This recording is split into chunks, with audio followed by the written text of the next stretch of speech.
우리는 태어나기도 전에 이미 내가 하나님을 알기도 전에 주께서 우리를 아셨고, 또 오늘 현재 나의 삶에도 구체적으로 개입하시고, 미래의 우리 운명에도 하나님은 늘 우리와 함께 하신다 하는 것을 보장을 해 주신 그런 우리는 사람들이다. 하나님이 왜 그렇게 우리를 존대하시냐 하면은 하나님을 찬양하게 하려 하심이라. 찬양하는 의미는 뭐냐 하면은 그는 책임 있게 살아가는 거죠. 세상에 하나님의 백성으로 책임 있게 향기롭게 살아가는 거지요.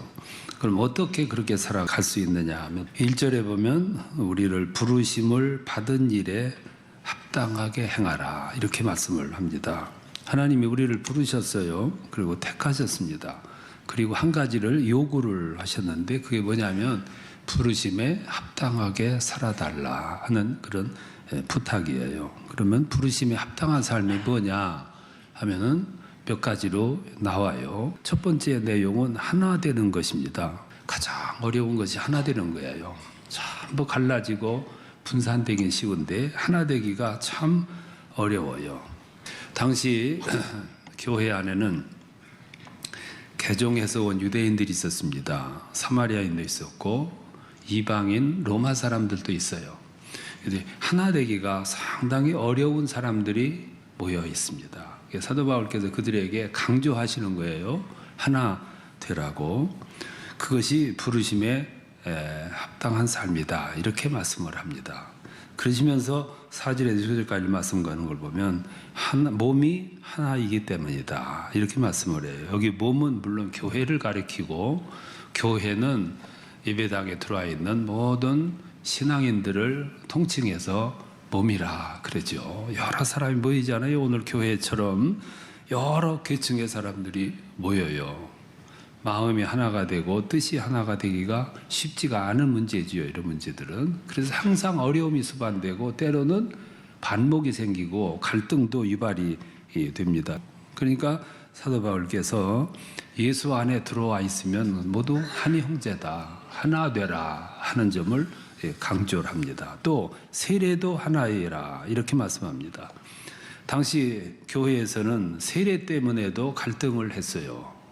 분열이 되기도 했고, 세례는 주님과 연합이 되는 애적인 표현을 가리켜서 세례라 그래요. 세례는 성삼위 하나님의 이름으로 베풀고 받는 거잖아요. 근데 고린도 교회 같은 데는 세례를 누구한테 받았느냐에 따라서 파가 생겼어요. 게바한테 받았느냐, 바울한테 받았느냐, 아볼로한테 받았느냐, 누구한테 받았느냐에 따라서 파가 갈라지는 거예요. 그러니까 본질은 성삼위 하나님의 이름으로 받는 것이 세례의 의미고 본질인데 비본질을 가지고 싸우는 거예요. 누구한테 받았느냐. 그러니까 교회가 하나가 될 수가 없었던 점이죠. 오늘 교회도 마찬가지예요. 본질 때문에 갈등하는 게 아니에요. 대부분 보면 비본질 때문에 내가 누구 편이냐 이걸 가지고 싸우는 거예요. 하나 되라 강조하는 거죠. 또 하나님도 한 분이시다 그랬어요. 당시 유대인들은 오직 유대인이라는 개념이 강했습니다. 누구하고 섞이기를 싫어했고 동급 취급하는 것을 싫어했어요. 오직 우리 유대인, 하나님도 우리의 하나님 이렇게 강조하다 보니까 연합이 안 되는 거죠. 하나가 안 되고 예수 안에서 구속받은 백성들이 들어와 있으면 다 한 형제 하나가 돼야 되는데 이게 안 됐단 말이에요. 그래서 사도 바울께서 강조하는 거죠. 그런데 강조해도 어려워요. 하나가 되기가. 그러니까 이 본문에 보면 하나 되기 위해서 필요한 자질이 몇 가지가 있는데 그걸 제시를 하는 거죠. 그게 네 가지인데요. 2절에 보면 하나가 겸손이에요. 그럼 겸손이 뭡니까? 오늘 겸손이 참 어려운 시대예요. 겸손은 쉽게 말하면 자기 비움을 겸손이라 그래요. 내 속에는 욕망이 가득 차고 우월감이 가득 차 있고 내 주장이 들어 있어요. 이것들이 교만으로 나타나는 거예요. 이 교만이 남을 인정하지 않게 만드는 거죠. 그래서 이걸 비우는 거예요.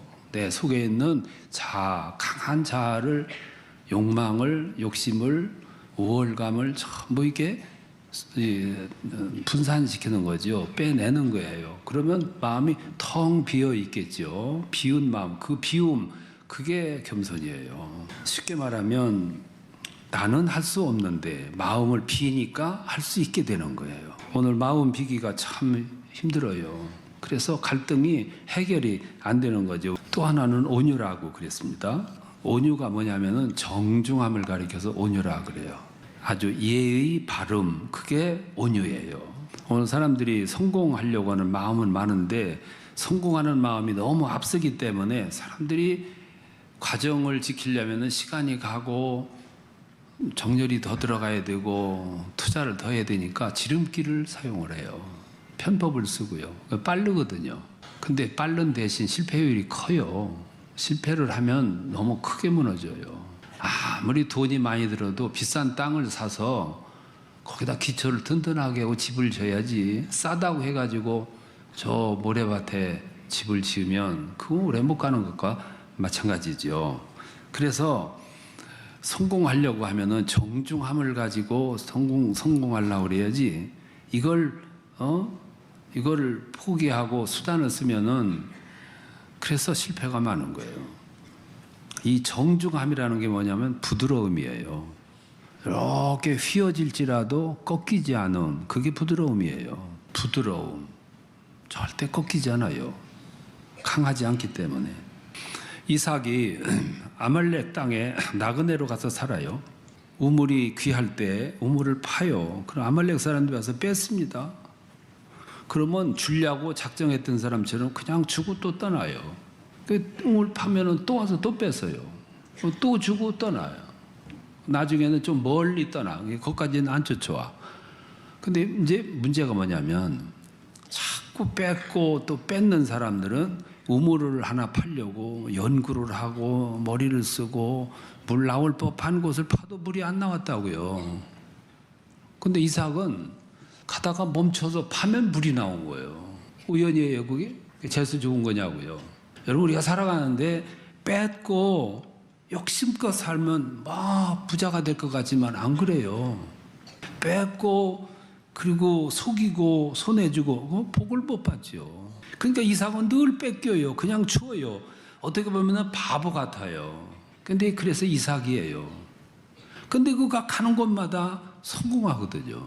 그래서 그게 농사를 지었는데 100배의 결실을 얻었다고 성경은 그렇게 강조하잖아요. 그게 하늘이 주는 복이죠. 온유한 자에게 주어지는 복이에요. 그래서 온유한 자는 결과적으로는 땅을 차지한다. 그 말은 승리한다고 말해요. 마지막에는 처음에는 뒤처지는 것 같고, 처음에는 패배하는 것 같고, 처음에는 밀리는 것 같은데 마지막에는 반드시 승리한다. 이게 성경이 그것도 산상수훈에서 주신 말씀이잖아요. 세 번째는 오래 참음입니다. 이 오래 참음이라는 용어는 죄인을 향해 발로 되는 하나님의 마음이에요. 죄인을 향해서 하나님이 무슨 마음이냐면은 하루가 천년같이 기다리는 마음이에요. 이게 오래 참음이거든요. 사람들은 이렇게 보고 오래 보고 판단 안 해요. 그냥 탁 보고서 판단해 버려요. 속단해 버리는 거죠. 그래서 편견이 나오고 오해가 나오는 거예요. 아유, 언뜻 태도를 보니까 조금 까칠해 보인다고 그러면 그냥 해석해 버리는 거예요. 편견이죠. 무서운 편견. 오해죠, 오해. 그래서 지긋하게 참고 이렇게 기다려보고 해석하고 이해하려고 하는 게 아니고, 안 그래요. 사람들이 조금 뭐다 느리면 팡팡 뛰잖아요. 요즘에는 너무 빨리 하는 시대라 조금 느리면은 못 견뎌요. 신호등 그거 길어봐야 그 30초인데 못 기다립니다. 저 엘리베이터도 저거 보통 3, 4초거든요. 못 기다리니까 눌러. 어느 사람들은 조금 더 못 기다려야 팡팡 뛰어요. 그러니까 이 혈기가 막 오르면 별 실수를 다 하잖아요. 심지어 사람까지 죽이고. 아유, 무서운 시대예요, 무서운지. 그러니까 거기서 편견이, 오해가 생기고, 편이 갈라지고, 하나가 된다는 건 불가능한 거지요. 1924년도 아주 찌는 여름에 영국의 철학자인 버트랜드 러셀이라는 사람이 중국에 여행을 가요. 스촨성이라는 곳에 가가지고 아미산이라는 곳에 올라요. 한여름에 산에 오르는데 산을 구경하기 위해서 갔는데 가마를 탔어요. 산이 눈에 안 보이는 거예요. 왜 안 보이냐면 저 인부들의 이마에서 흐르는 땀 보니까 마음이 불편해가지고 산이 안 보이는 거예요. 안절부절해요. 그러면서 속으로 생각했어요. 저 사람들이 나를 지금 되게 욕할 거야. 그 생각하니까 뭐가 보이겠어요? 마음이 불편해. 마침내 산 정상에 올라서 전망대에 도착을 했어요. 그 가마를 들고 왔던 인부들이 가마를 놓고 앉아가지고 땀을 닦으면서 담배를 피워가면서 서로 낄낄대면서 희덕거리고 그러고 이야기를 나누는데 그들 모습 속에서 조그만한 원망이나 시비나 이런 모습이 없는 거예요. 너무 담백했고 그렇게 일한다는 것에 대해서 기뻐하는 거예요. 나중에 중국인의 성격이라는 책을 써요. 거기서 그날의 그 에피소드를 기록을 합니다. 기록을 하면서 뭐라고 하냐면 자기 기준으로 다른 사람의 행복을 판단하는 것은 아주 잘못된 거라고. 우리는 지금 그렇게 살아가요. 그러니까 저 사람의 마음은 안 그런데 내가 오해라는 거예요. 오해가 커지면 원망으로, 원망이 커지면 사이가 벌어지는 거죠. 조금만 깊이, 조금만 참고 이렇게 대해보면 얼마든지 상대방의 아름다운 모습을, 마음을, 심성을 이해할 수 있을 텐데. 그래서 오해가, 불화가, 갈등이 여기서 나오는 거예요. 유대인들은 삭개오를 보면서 저놈은 도둑놈, 아주 기정사실화해서 했어요. 제사장들, 바리새인들보다 자기보다 월등하게 선했는데, 양심적이었는데 편견이죠. 저 사람은 그럴 거야. 편견이죠. 하나님이 우리를 향해서 그렇게 편견을 가지셨다면 우리 살아남은 사람이 어디 있겠어요? 이 오래 참음, 어떻게 하루가 천년같이. 그러니까 하나를 이루고 연합을 하고 일치를 이루는 데는 무슨 심성이 필요하냐면 겸손도 필요하고요, 온유도 필요하고 오래 참음, 이게 필요하다는 거예요. 또 하나는 용납입니다. 하나 되라 당부했는데 누구하고 하나 되라고 했냐면은 유대인, 사마리아인, 로마인, 이방인 하나 되라. 이거는 유대인들에게는 불가능한 요구예요. 아주 불가능한 거예요. 야만인들하고 어떻게 연합이 되고 하나가 되냐 이 말씀이에요. 우리나라 선교 초기에 기독교가 들어왔어요. 기독교가 들어오면서 양반 계급부터 전도한 게 아니라 하층 민족부터 전도를 했어요. 그래서 백정들이 교회 안에 들어왔어요. 그때 늦게 양반들이 또 전도받아 들어왔습니다. 양반들이 같이 못 앉는 거예요. 양반 치면에 백정하고 어떻게 한 자리에 앉아요. 그러니 유대인들은 그보다 더 강했는데 어떻게 이방인들하고. 그런데 불가능한데, 이게 용납해가지고 하나 되기가 불가능한 일인데, 그런데 용납이라는 말, 그 단어 바로 직전에 뭐라고 써있냐면은 사랑 가운데서라는 말이 들어있어요. 용납이라는 말 전에 사랑 가운데서. 그러니까 이게 무슨 말이냐면 하나님의 사랑, 여기서 말하는 사랑은 하나님의 사랑이죠. 아가페 사랑이죠. 이 아가페 사랑이 표현되면, 발휘가 되면 이방인 누구도 용납하는 것이 가능하다 그 말이에요. 그러니까 사랑 가운데서 용납이에요. 여러분 눈을 조금 좀 뜨고 생각을 해보세요. 뭘 생각하냐면 우리들이 무능력하지만 근데 예수님의 그 아가페 사랑을 내가 좀 발휘할 수만 있다면 세상에 못할 거 없는 거예요. 왜 못하냐면 그 사랑을 발휘 못하기 때문에 한계가 오는 거죠. 아가페 사랑이 뭐냐면 이런 거예요. 베드로가 예수님 신문 받으시는데 불을 쬐고서 멀찍이서 보고 있어요. 그때 누군가가 와가지고 너도 한패 아니냐 그러니까 베드로가 3번을 부인하는데 단계적으로 표현을 해요. 첫 번째는 나는 모른다 하고 부정해요. 두 번째는 나는 정말 몰라 맹세하면서 부정해요. 세 번째는 저주하면서 부정해요. 단계가 더 강해져 가요.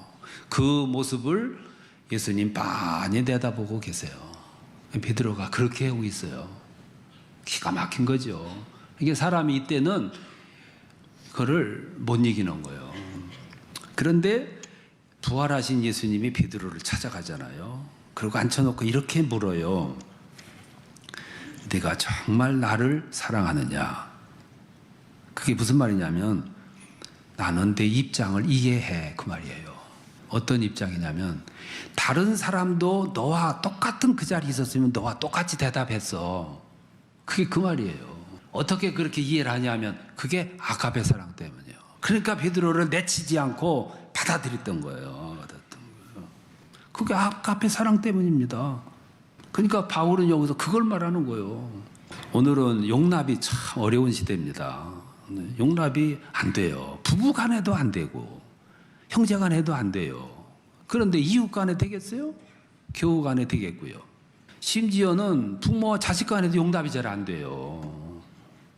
그래서 부모와 자식 간에 잊지 말아야 될 일들이 여러분 얼마나 많이 발생합니까? 어떤 노인이니까 귀가 안 들렸어요. 그래서 병원에 갔습니다. 의사가 이렇게 말해요. 보청기 이렇게 씌워야 되겠네요. 보청기를 주면서 잘 들릴 거니까 들으시고 한 달 있다 오세요. 잘 들렸어요. 한 달 있다 갔습니다. 갔더니 의사 선생님이 그래요. 잘 들리지요? 예. 자녀들이 좋아하지요? 아직 말 안 했습니다. 그러면서 말하기를 자식들은 내가 듣는 줄 몰라요. 한 달 동안에요 유언장 3번 바꿨습니다. 이러는 거예요. 이 세상에요 가장 질긴 관계는 부모와 자식 간의 관계예요. 그럼에도 불구하고 용납이 안 되는 거예요. 그래서 말씀하기를 사랑 안에서요. 아가페 사랑 안에서. 근데 여기서 또 한 가지 우리에게 힌트를 주세요. 그게 뭐냐면 사람들은 무력해요. 보잘것이 없습니다. 무능합니다. 그래서 때로 고민을 해요. 갈등을 하고. 그거는 스스로 해결할 수 없다는 얘기죠. 그럼에도 불구하고 불가능 가까운 요구를 사도 바울께서 하고 있거든요. 불가능한 것 같은 요구를 왜 하시냐 하면은 가능하기 때문이에요. 어떻게 가능하냐면 3절에 보면 그러잖아요. 성령이 하나 되게 하신 것을 힘써 지키라. 그 말은 무슨 말이냐면 내 힘이나 내 능력이나 내 지혜 가지고는 어림도 없다 이 말씀이에요. 그런데 성령이 함께 하시면 가능하다 그 말이에요. 그 말은 내가 하려고만 하면 성령도 함께 하신다 그 말이죠. 그러면 불가능한 것 같은데 가능해요. 엄밀히 말하면 우리 신앙의 세계에는 불가능은 없습니다. 왜 없냐 하면 내가 할 수 없는 것 할 수 있게 하시는 분이 함께 하시거든요. 그래서 할 수 있는 거예요. 십자가 내가 못 져요. 할 수 없습니다. 그런데 할 수 있거든요. 왜 할 수 있냐면 내가 하는 게 아니고 성령이 함께 하시기 때문에. 부활 그거 내가 하는 거 아니에요. 그런데 가능해. 성령이 함께 하시기 때문에. 용납 어떻게 내가 그 용납을 해요? 아유 얼굴만 보면 보기 싫은데 증오심이 막 흥분이 되고 혈압이 오르는데 불가능하지. 근데 하라고 했어요. 왜 그러냐면 성령이 도와주시니까. 다만 한 가지 조건이 있어요. 그건 내가 하려고 해야 돼요. 성령은 무조건 시키는 게 아니고 내가 동의가 돼서 하려고 하면 도우시는 거예요. 요단강 하나님이 가르셨습니다. 다만 내가 물을 밟았어요. 장님이 눈을 주께서 뜨게 하셨지요. 근데 내가 실로암까지는 가야 돼. 여리고성 하나님께서 무너뜨리셨어요. 그런데 돌기는 내가 돌아야 돼. 하고저 마음 먹고 작정하면 가능한 거예요. 그걸 하나님이 보장해 주셨어요. 그래서 사도 바울은 하나 되라 그랬어요. 불가능한 것 같은데 하나 되라 강조하시는 거예요. 왜 그러냐? 할 수 있기 때문에. 누가 할 수 있느냐면 내가 하고자 하면 도우신다 이 말씀이죠. 여러분 우리의 삶에서 기적이 나타나지 않는 것은 알기는 우리가 많이 아는데 내가 가서 밟지를 못하기 때문에 홍해가 안 갈라지는 거예요. 여리고성이 무너질 줄 아는데 그럼에도 불구하고 내가 돌지를 않는 거, 시도를 않는다 이 말씀이에요. 그냥 기적이 안 일어나는 거예요. 우리 하나님은 아무것도 움직이지 않는데 오셔서 기적 일으키는 법이 없습니다. 금년 한 해 사시면서 여러분 가시는 곳마다 기적 일어나게 하세요. 그는 시도 순종입니다. 하고자 하면 되는 거예요. 사랑 안에서 성령께 의존하고 가서 밟으면 여러분 앞에 홍해가 갈라지고 요단강 갈라지고 저 든든한 성 여리고성 무너질 줄로 믿습니다. 그 고백을 가지고 살아가는 거예요. 그때 여러분 앞에는 시온의 대로처럼 활짝 열려지는 기적과 같은 현실이 여러분 앞에 나타날 겁니다. 그런 은혜가 함께 하시기를 축원합니다.